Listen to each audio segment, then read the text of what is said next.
the Belt Road, the BRICS, the Shanghai Cooperation Organization, and the Eurasian Economic Union would represent pretty darn close to almost 90% of human population. And this, to me, is the biggest piece that you take away, is that they are becoming coalesced. And little by little by little by little, it's called, the theory is called logarithmic decay. Little by little by little by little, then all at once. It's how Hemingway went broke. It's what it would be like when you go over Niagara Falls. You start to go little by little by little, then bang. Where are we in the cycle? I don't know. But when you see this coalition of countries joining together, I think it's inevitable that we will get to that all at once moment where things really start to become difficult for the dollar. The 15th BRICS Heads of State and Government Summit is scheduled to begin tomorrow in Johannesburg, South Africa. During the 3-day summit, heads of the 5 member states of Brazil, Russia, India, China, and South Africa will discuss a plethora of key issues and likely focus on the expansion of the bloc and de-dollarization efforts. Over the past year, officials from Russia, China, and other member states have touted the importance of getting out of the U.S. dollar and establishing a common currency to limit the dominance of the United States on the rest of the world. The clarion call became instantly popular, and more than 40 countries have expressed interest in joining BRICS, with 23 formally applying to join. The 3-day annual summit will be attended by South African President Cyril Ramaphosa, Chinese President Xi Jinping, Brazilian President Luiz Inácio Lula da Silva, and Indian Prime Minister Narendra Modi.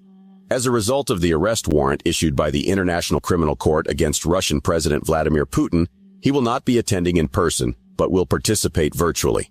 Russian Foreign Minister Sergei Lavrov will instead represent him physically in Johannesburg. The summit will finally bring to light all the controversy surrounding the economic bloc and its real agenda, especially concerning the dollar and the creation of a common gold-backed currency. While speaking during a recent interview with the Economic Ninja, renowned precious metals analyst Andy Schectman explains that he is looking forward to the BRICS meeting and the issues that will be raised. But what the Miles Franklin president is most excited about is the number of resource-rich countries that have shown interest in joining the BRICS alliance or even formally applied to join. Andy notes that with all of these countries showing so much interest in escaping the tyranny of the West, there are clear signs that the United States' reign might not last for much longer. Andy also talks about the economic and military strength of countries joining the bloc, as well as the surprise from U.S. allies like France and Mexico also showing interest in becoming BRICS Plus members. We will now bring you clips from the interview, but before we do, please watch the video to the end, subscribe to the channel, and turn on post notifications for more videos like this. Thanks, and enjoy the video. Look, the biggest deal is everyone's talking about this meeting on August 22nd, and it's a big deal. James Rickards came out and said that he thought they would come out and issue a gold-backed settlement currency at the meeting, and there's been a lot of pushback against that. And to me, whether or not that happens is irrelevant. I believe due to the way that gold is viewed by the Bank of International Settlements as a riskless asset, revalued that way, the massive acquisition by the central banks more than at any time in history over the last 6 months, or actually the last year and a half, it's inevitable that gold will have a piece of the BRICS currency. But I have talked a lot about 2 other groups, and I've never said that they would combine. But when you look at the crossover that these countries have amongst these organizations, it was very obvious. And those are the Shanghai Cooperation Organization and the Eurasian Economic Union. The 4 groups that I would always talk about would be the Belt Road Initiative, which is 150 plus countries, 75% of human population, roughly 50% of global GDP. The BRICS, Brazil, Russia, India, China, South Africa, now the 41 countries that want to join on with them. Also the Eurasian Economic Union and the Shanghai Cooperation Organization. Now let's just focus on those 2 for a minute. The Shanghai Cooperation Organization is the largest regional military and financial group in the world. It comprises roughly 60% of the Eurasian landmass, 40% of human population. The Eurasian Economic Union is a group that was put together by Russia and all the countries that end in Stan. And look, all of these countries, Russia's in all of them. Saudi Arabia joined the Belt Road, the BRICS, applied to the Shanghai Cooperation Organization and the New Development Bank.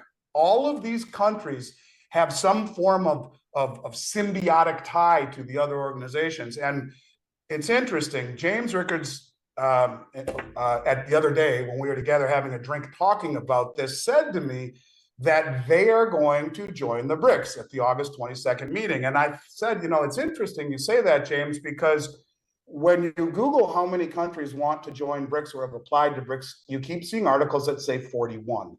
And the articles list 25 countries, but they keep saying 41. If you strip out the countries that have already applied or have expressed interest to BRICS from the Eurasian Economic Union and the Shanghai Cooperation Organization, you get damn near 41 when you apply it back to the BRICS. But I'll say it this way: the Belt Road, the BRICS, the Shanghai Cooperation Organization, and the Eurasian Economic Union would represent pretty darn close to almost 90% of human population. And this, to me, is the biggest piece that you take away, is that they are becoming coalesced, and little by little by little by little. It's called, the theory is called logarithmic decay. Little by little by little by little, then all at once. It's how Hemingway went broke. It's what it would be like when you go over Niagara Falls. You start to go little by little by little, then bang. Where are we in the cycle? I don't know. But when you see this coalition of countries joining together, I think it's inevitable that we will get to that all at once moment where things really start to become difficult for the dollar. Why would we be cheering that China is in a recession, or they're trying to hide the fact that they're in recession, when we are at the same time changing the definition of recession? Yeah, well, we just want to denigrate their strength, make them seem that they're not a threat. But, what people really aren't seeing is that, look at the Belt Road Initiative as an example. They're going through all of the world and they are building mutually beneficial relationships. They're building, bridges and roads and maritime channels. They're building oil refineries. They're building gold and silver mines. They're helping these countries extract their natural resources, which helps China, of course, but also industrializes these countries and gives them the opportunity to have a better life, to have more of the things that the people in this country certainly take for granted. And just like it's doing for BRICS and its de-dollarization agenda, the U.S. belittled China's rapid globalization efforts for decades.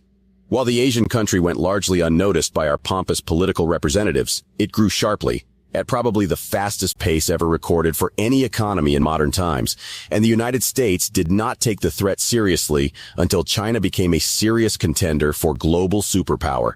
Depending on who you ask, many experts already believe that we are in a multipolar world, and economies like China and Germany are just as important to the world as the United States economy. According to Andy, a similar thing is happening with the BRICS countries and their many allies. He predicts that U.S. officials like Treasury Secretary Janet Yellen will continue to downplay the risks until it's right in our faces. He also discusses China's growing influence and France's interest in being involved in BRICS activities. And I will say one other thing, too, as far as what China is doing that really gets no attention here. They're the adult in the room. They've brokered peace contracts between Iran and Saudi Arabia, where they're building embassies in each other's countries after hating each other for centuries. The first ever railway was brokered by China between Iran and Iraq. And how about this one? How about when you look at the new BRICS naval alliance, Iran, Iraq, Saudi Arabia, Oman, Qatar, India? You have countries that have never liked each other. And pardon me? It could rival NATO. Yeah, but that's eventually the point. Yep. And that's the point. The media and the West, you focus on the wrong thing. They give us the information that has us all focused on the wrong thing. And I think that's just part and parcel, plays right into their hands. And we will not see any of this coming. Well, some of us will, but most people won't, because, China's going through horrible times and recession. Look, they have more in reserves than we ever will. And they are not indebted the way that we are. Yes, they may be overextended, but look at the amount of assets they have. And I don't think that China has anything to worry about from a recessionary slowdown, not to mention they are at the center of this massive new system that is being brought about that the West has really little, if anything, to do with. So much so, like you said, where Macron has asked to go to this meeting in Johannesburg and was turned down. This is going to be very soon, every man for themselves. And I think more and more people are going to want to be on the side of that winning team rather than on the Western indebted fiat system, which seems to be coming to a crossroads. What do you think will be the fallout if France officially is allowed to apply for BRICS? I mean, I'm surprised there hasn't been more fallout or more publicity about the fact that he signed, when he went there and met with Xi Jinping, he signed a 51-point agreement ranging from 5G to military engagement. France took part in one of the largest liquid natural gas deals ever. I think they bought it from Qatar or Oman. I'm not positive, but they paid in yuan. So, it's happening already. And yeah. And look, they were right there with this in 2022 when we sanctioned Russia. But he said to Xi Jinping, look, we can't have any effect in what's going on in the Ukraine. What makes us think we'll have any effect in getting in between what your aspirations are with Taiwan? We won't. And so you are seeing countries break ranks. It's, the old Irish goodbye. You turn around and they're gone. Well, look at Mexico applying to BRICS. And a lot of our allies, Turkey and the United Arab Emirates and countries that are Western friendly are now choosing sides. And so I think if France and other European countries were to, and I think there will be Eastern European countries that do. There are a lot of these Eastern European countries that trade in the euro, but do not have the euro as their currency. They have their own independent currencies. And I think if push comes to shove, they will make this move. There's safety in numbers. And Macron is the only one who's had the courage to step out and even make an overture in the G7 alliance. I think if it happened, look, you got Jim Willey saying Japan's going to do it, and maybe Australia. So if one happens, and now you see 2 and 3 and 4, I mean, this is that point where little by little, then all at once, people have to make their decision or take sides. If France were to formally have been admitted to the meeting in Johannesburg and express interest in applying, it would send major shockwaves through the system. But here again, I don't think it would surprise you or I or the people that have been watching you for a long time. It would surprise everyone else, and the media would frame it that way, betrayal, and how is this happening? The bloc's expansion is most likely the main topic to be discussed during the 2023 BRICS summit. According to reports, the 5 member states are still divided about how new members will change the group's dynamics. China, seeking to grow much stronger to ensure it wins its geopolitical and trade tussle with the United States, wants more members, same as Russia, which is hoping to overcome its diplomatic isolation brought on by its invasion of Ukraine. South Africa is also reportedly open to new members, but India is undecided and Brazil is skeptical. According to reports, Brazilian government representatives are concerned that the bloc risks losing stature if it lets in new members. As reported by Reuters, a Brazilian official pleading anonymity said, an expansion could transform the bloc into something else. Brazil's position has been concerned with the cohesion of the group and preservation of our space in a group of important countries.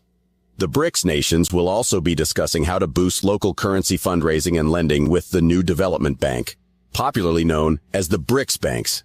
The idea is to use local currencies to de-risk the impact of foreign exchange fluctuations, according to statements from a South African official. The bank is also on an expansionary mission. Bangladesh, the United Arab Emirates, and Egypt joined in 2021. Uruguay is completing the process, while Algeria, Honduras, Zimbabwe, and Saudi Arabia have expressed interest in joining. Do you think the BRICS alliance is the next big thing, one that will take the world from unipolarity to multipolarity? What role do you think gold, silver, and other precious metals will have in the transition? Let us know what you think in the comments section below. If you're yet to do so, also ensure you smash the like button, subscribe to the channel, and turn on post notifications for more videos on gold, silver, and copper. Thanks for watching.